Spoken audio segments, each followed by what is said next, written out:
I built a $5 million business in San Diego on one principle: make a promise, keep a promise. 2 weeks ago, a tenant challenged me on it. I snapped, and I would do it again. I gave her the keys early. Wanted to be flexible. It was my idea, my gesture, so that she would have plenty of time to move in. She lives in the property for 3.5 years. Good tenant, always pays on time, no issues with the condition or anything whatsoever. Once she terminated the lease and already moved out, I heard that the unit had been vacant for 30 days. I suggested we have an early move-out inspection so that she could get her deposit and I could get the keys.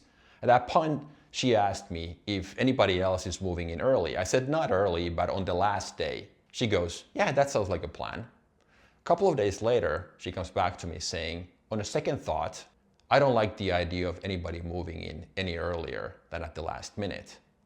Like, okay, I had already made a promise based on the first conversation with the new tenant that she could start carrying her stuff in starting at 2 p.m. So we have a conflict. Then the texts start coming in.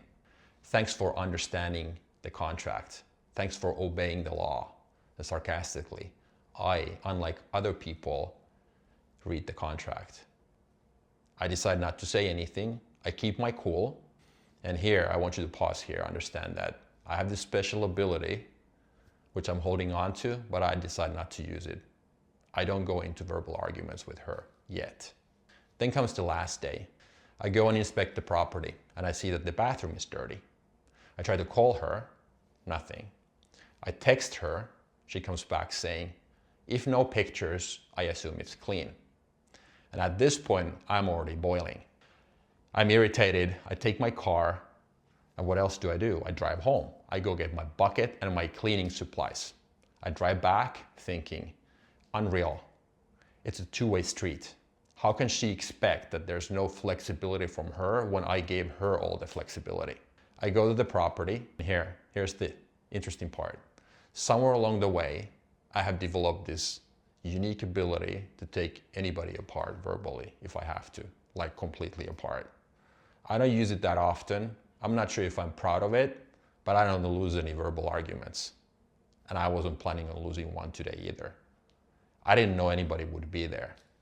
I'm now on my knees in the bathroom, on the floor, cleaning it and taking pictures. She comes in. Oh, it's good to see you here so that you can finally show me what's wrong with the property.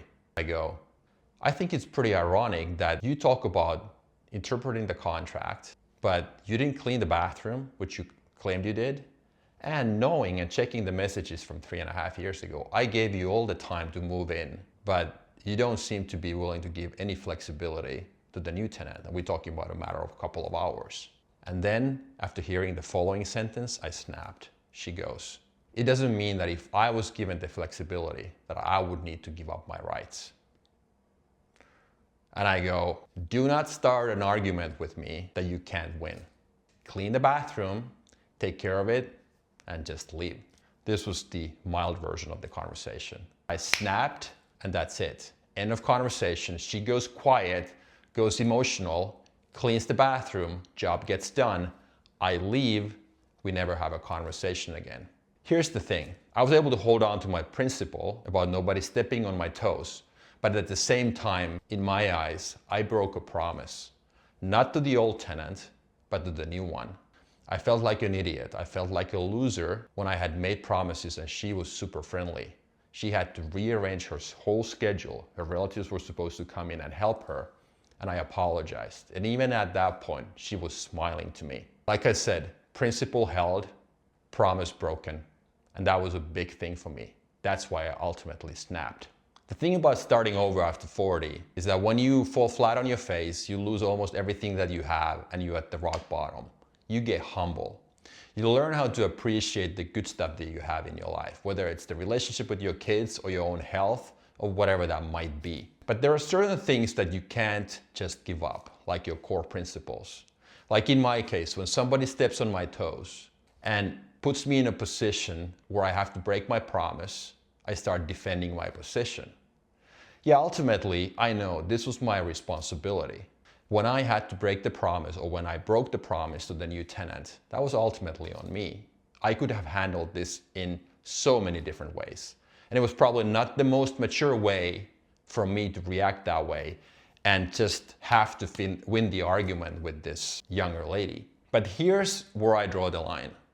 I'm willing to give up on a lot.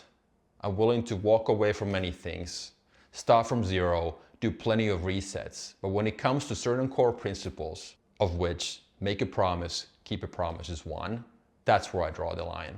And you could also always argue back saying, hey EJ, when that goes under your skin, you ultimately let that other person control you. You keep them power over you. You know what? That's 100% true. But still, out of these two options, I would probably still choose the one that I chose any day. That's what this was.